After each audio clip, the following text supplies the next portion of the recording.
শুনছিলাম জান্নাতের ঘটনা শুনতে আরে আর বিগতের ব্যাপারে কি শুনছিলাম যে কারণে অপবাদ দিলে মিথ্যা কথা বললে এই ধরনের ঘটনা বা কেয়ামতের ময়দানে আমাকে আর আপনাকে বিচারে কাঠগড়ে কাঠগড়ে দাঁড়াতে হবে। তাহলে কি আমরা বিগত করবো না ছাড়বো?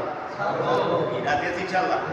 তাহলে আমরা আজকে এখানে বসছি, বসার পরে আমরা এই নিয়ত করি, এই খেয়াল করি যে আমরা কারো বিরুদ্ধে, কারো নামে, কারো কখনো দোকানপাটে বৈশা এই বিগত সাক্ষাৎ করবো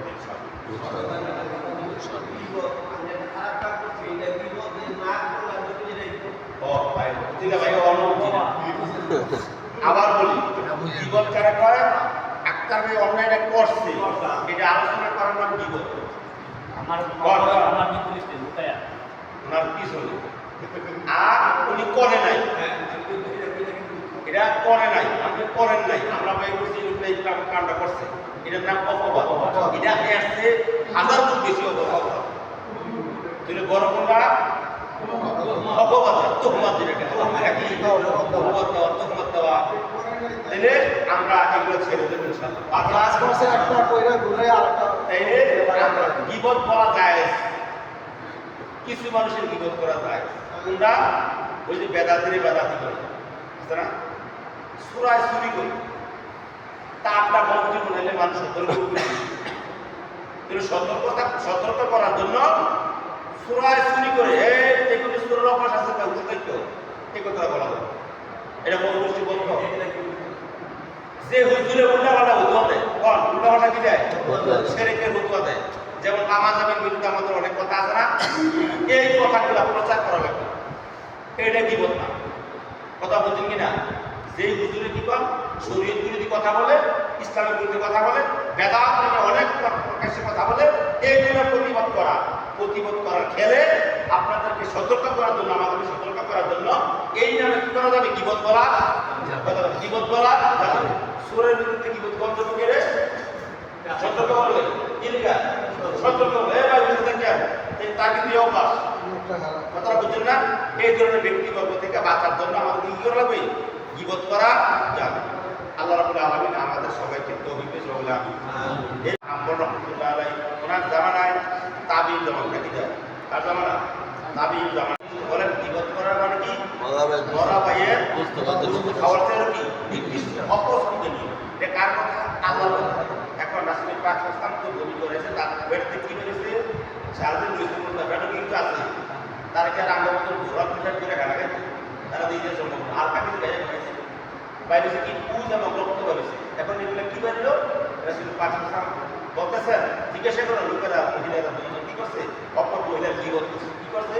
গীবত। তুমি বোঝা গেল যদি কোনো ব্যক্তি কারণ কি কয় গীবত দেয়, কি কয় গীবত দেয়, এই থেকে তার সেজন্য মরা ভাই কি গেল বুঝতে পারি।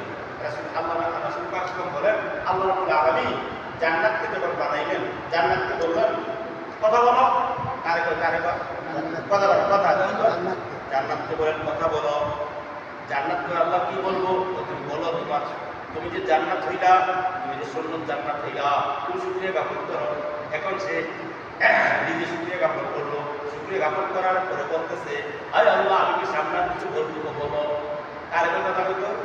জান্নাতের কথা বলতো, জান্নাতের বলতো না। এখন জান্নাত বলতেছে, আমি যে সুন্দর সৌভাগ্য ওই ব্যক্তিরা যে আমার প্রবেশ করবে। কি করে? আমি যে সুন্দর, আমার কাছে যে আসবে, আমার ভিতরে যে প্রবেশ করবে, তার কপাল বাবা, তার কি বাবা? কপাল বাবা। কে কয়? জান্নাতে কথা। তাই এখন কারা কারা মুক্তি পারবে না তাদের ধরে কথা বলো, কারা মুক্তি পারবে না কথা বলো। এম জান্নাতের মুখ দেওয়া এবার আল্লাহ নবীর জায়গা দেখুন আমার ভিতরে যারা শরাব খায়, যারা কি খায়, যারা শরাব খায় তাদেরকে আমি জায়গা দেবো না, যারা গীবত দেয় আমি তাদেরকে জায়গা দেবো না, যারা বড় হক পাই রাখে আমি তাদেরকে জায়গা দেবো না, যারা আমার পিতা মাতার অবাধ্য হয় তাদেরকে আমি জায়গা দেবো না। এমন করতে করতে 8টা ব্যক্তির নাম কথা বলছি কটা, এর মধ্যে গীবত অলৌকিক আছে। কথা কয় কে? কথা কয় কে? জান্নাতে। এখন বোঝা গেল জান্নাতে যাওয়ার জন্য আমাকে গীবত ছাড়া লাগবে কি লাগবে না? লাগবে। তাহলে কি গীবত ছাড়া লাগবে? যদি না ছাড়তে পারি ওই জান্নাতে কিন্তু আমাদেরকে জায়গা দিবে না। আপনি একটা বিল্ডিং বানাইয়া আপনি যদি বলেন ওই দোষ থাকলে জায়গা দিতাম না, তাহলে আপনি বড় রক্ষা হবে, ঠিক না? এখন জান্নাতের কথা বলে আমি তাদেরকে আমার ভিতরে জায়গা দেবো না, কার আমার ভিতরে গিবত করে পরে পেছনে পেছনে সমালোচনা করে, নিজের দোষ দেখে না, অন্যের দোষটা বেশি দেখে, এই ধরনের ব্যক্তি যারা হবে তাদের আমার ভিতরে জায়গা নাই। এই দোষটা আমাদের আছে নাকি নাই?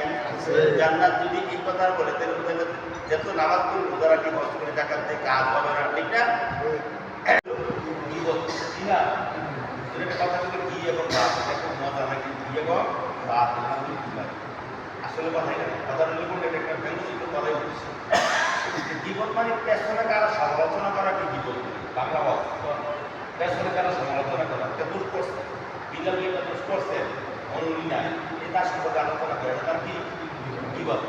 পেছনে কারো সমালোচনা করা বা আসলে কারো পেছনে কারো দুষ্কৃতি আলোচনা করা, পেছনে কারো একটা কাজটা করছে অন্য এটা করছে এটি আলোচনা করা, এর নাম কি গিবত? ও করছে তারা করছে অনুসারে করছে, আর করছে দিকে এরা গিবত, যদি না করে থাকে তার নাম কি অপবাদ, এর নাম কি অপবাদ। আরবিতে বলা হয় বহুতান নাকি, হ্যাঁ, আর বাংলা কি অপবাদ, অপবাদ কাজটা করে না মানে আলোচনা করছে।